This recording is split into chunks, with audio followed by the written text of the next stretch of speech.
Racket magazine, racket magazine. And I'm sorry, but I'm not surprised. Pick up the phone, Congratulations on having visions of us. Hello. Hi, I'm Dan Kurtz from Dragonette. Hello. Welcome to my home. So Yeah, what's your name? That's a joke. Inside joke that nobody cares about. Sorry. And what's your name? My name's Martina. I'm from Dragonette. My name's Joel. I'm also from Dragonette. We came together in a relatively over the period of a year. Martina and I got drunk, we got married, and we started writing songs together. We had to have been drunk. And then quickly Joel came along, and we've been together ever since. We've even been roommates at times. Lots of times. But yeah, we just started writing for fun songs together without... We didn't think we were starting a band. We just started writing songs, and then we liked it, so... Definitely didn't think we'd end up in Atlanta today.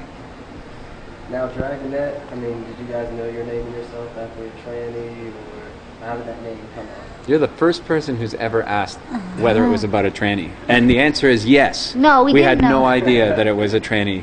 No, but only one person has ever told us that. Like, and I don't know if they were making that up. Cockroach, giant. Wow! But no, we had no idea. Martina called her iPod Dragonette for some reason, and when it appeared up on the screen, when she plugged it in, I was like, wow, cool word. Let's see if we can buy the domain. And that's how we became a band. That was our band name. That was the criteria. It's also a fish, isn't it? Yeah, and it's also an actress named Jessica Dragonette, and there's a painter named Cooper Dragonette, who I've been reading a lot about on the internet as I try and ego surf myself. The instruments that we use, some of the instruments we use were born in the 80s, and so I think that that's the way that we're tied to them, because people automatically...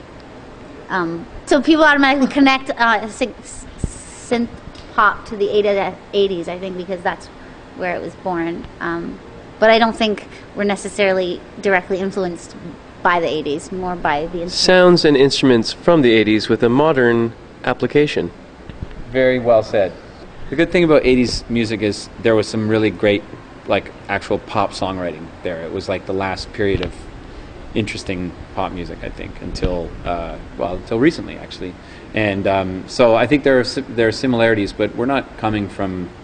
I don't think we're coming from the same perspective, and I think we bring, just as much of what we've listened to last week as we did from our teenage years into the tunes we write. Why do you feel that it takes, so long for music to get over here in the United States when artists are, pretty much electro-pop there has been going on, especially in the UK for years? We're just so much ahead of the curve. You guys aren't ready for our shit, man. Well, in our particular case, it was just how long it took to actually be able to get the rights to release our record here. But I don't think that happens with everybody. But I think in general, the record industry is really hesitant to put out music that's not like a surefire winner in territories outside, in a shrinking record world. If whatever American record company has the choice between putting out one of their signed American artists or a licensed record from their European branch, they're going to put out an American artist first. And there's not a lot of room for new people. It's, as we all know, people aren't really buying records anymore. But do you feel that, because you guys you moved out to the UK, correct? Yeah. Now, do you feel, when you went over there, did you go over there and hear something, and then, you come back over here, you hear it, maybe months later, and you're like, why am I still hearing this over here? Yeah, in some cases, with smaller artists, I don't think, Lady Gaga pretty much swallowed the whole world at the same time. And actually, I think she started in Canada and Australia. Yeah, Canada and Australia were her first markets, and then she caught up here, I think.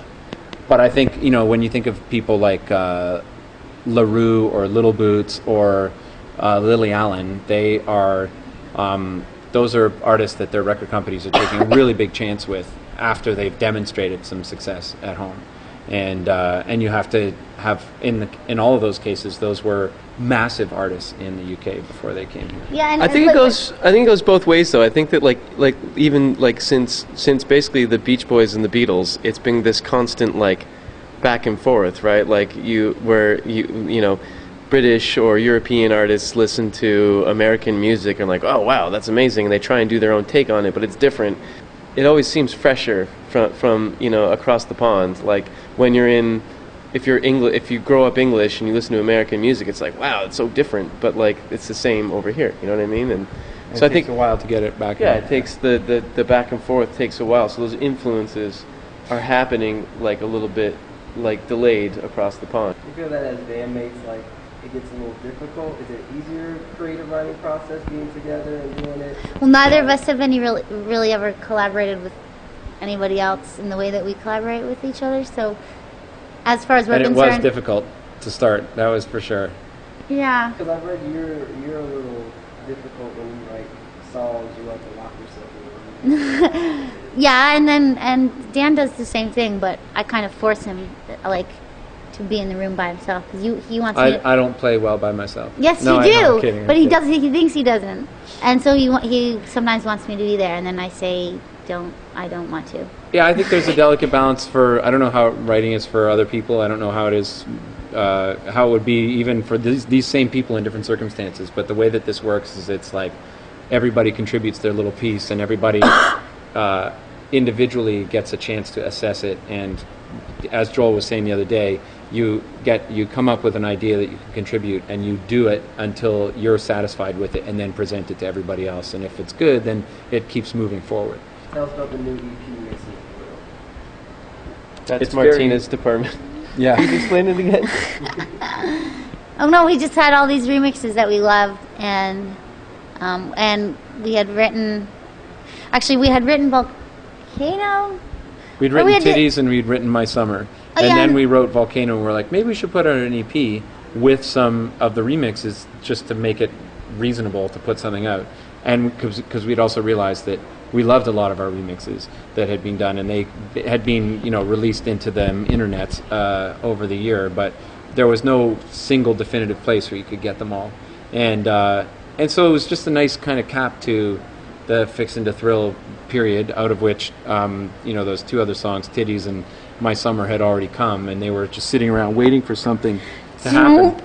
I'm so afraid. Yeah. So then, Cockroach on it. and that's I what thought he happened. was feeling And it gave bad. us an opportunity to make a nice, album cover and something to talk about and something to do, because otherwise we got nothing to do.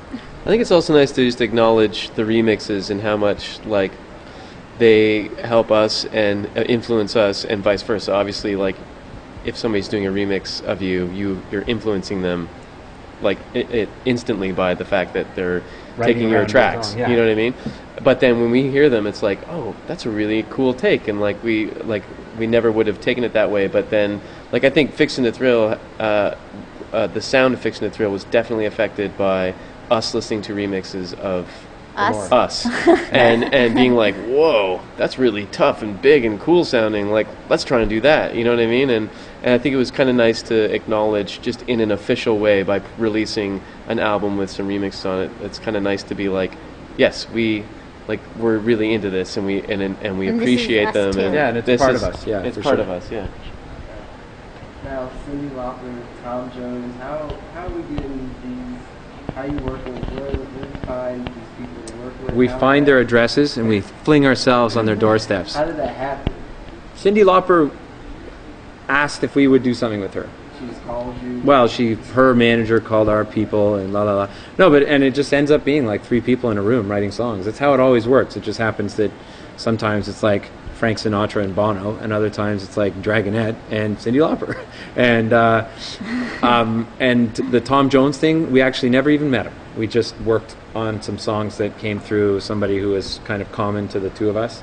And in other cases, we've met somebody, Martin Solveig, who Tina did some stuff with. We met him on a bus on the way back to the airport from the same festival we were playing in Australia.